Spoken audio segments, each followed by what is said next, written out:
மலச்சிக்கல் பிரச்சனை சரியாகணும், உடல் எடையும் குறைக்கணும், இரும்பு சத்து அதிகரிக்கணும், உடல் சூட்டை குறைச்சி உடலுக்கு நல்ல குளிர்ச்சி கிடைக்கணும் அப்படின்னு நீங்கள் நினச்சா சைனா கிராஸ்ன்னு சொல்கிற இந்த அகரகரை நீங்கள் உணவில் சேர்த்துக்கலாம்.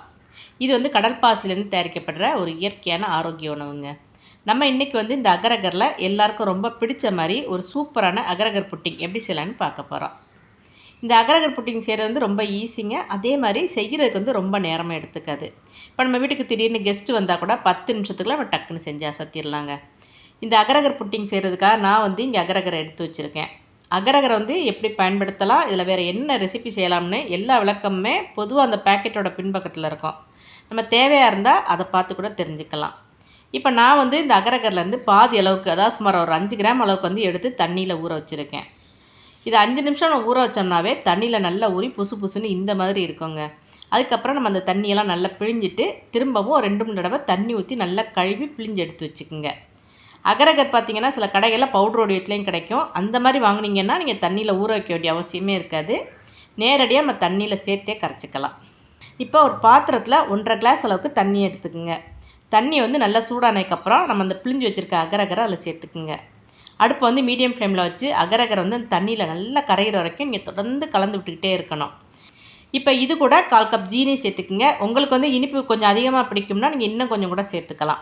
இப்போ இந்த ஜீனி வந்து நல்லா கரைஞ்சி வர வரைக்கும் தொடர்ந்து கலந்து விட்டுகிட்டே இருங்க. இப்போ இந்த பக்கம் வந்து ஒரு பாத்திரத்தில் 1 கிளாஸ் அளவுக்கு பால் நல்லா காய்ச்சி ஆற வச்சு எடுத்து வச்சுக்கோங்க. இப்போ ஜீனி நல்லா கரைஞ்சி வந்ததுக்கப்புறம் அடுப்பை ஆஃப் பண்ணிடுங்க. இப்போ நம்ம நல்லா காய்ச்சி ஆற வச்ச பாலை வந்து எடுத்து இது கூட சேர்த்துக்கணும். இந்த நேரத்தில் ஜீனி சேர்க்காதவங்க இருந்தீங்கன்னா இனிப்புக்காக நீங்கள் தேன் கூட சேர்த்துக்கலாம். விருப்பப்பட்டால் ஃப்ளேவருக்காக இது கூட ஏலக்காய் பொடி சேர்த்துக்கலாம். இல்லைன்னா உங்களுக்கு பிடிச்ச ஃப்ளேவரில் எசன்ஸ் கூட சேர்த்துக்கலாங்க.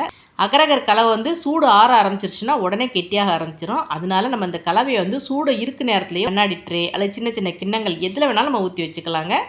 விருப்பப்பட்டால் இதுக்கு மேலே நட்ஸு, ட்ரை ஃப்ரூட்ஸு, பிஸ்தா, பாதாம் மாதிரி தூவி டெக்கரேட் பண்ணிக்கலாம். நம்ம வெளியில் வந்து ரூம் டெம்பரேச்சரில் வச்சுருந்தா கூட 10 நிமிஷத்துக்குள்ள அது நல்லா கெட்டியாயிரும். ஃப்ரிட்ஜில் வச்சோம்னா இன்னும் சீக்கிரமாகவே செட் ஆயிருங்க. இந்த அகரகர் புட்டிங் நல்ல மெத்துன்னு ரொம்ப சாஃப்டாக இருக்கும். டேஸ்ட் அட்டகாசமாக இருக்குங்க. குழந்தைங்களுக்கு இன்னும் பிடிச்ச மாதிரி நம்ம கொடுக்கணும்னா இது கூட பாலுக்கு பதிலாக கண்டென்ஸ்ட் மில்க் கூட நீங்கள் கலந்து செய்யலாம். அல்லது ட்ரை ஃப்ரூட்ஸ் வந்து தூவி கொடுக்கலாம். இதில் நார்ச்சத்து நிறைய இருக்கிறதுனால செரிமானத்துக்கு ரொம்ப நல்லது. மலச்சிக்கல் பிரச்சனை இருந்ததுன்னா அது சரி செய்ய உதவும்.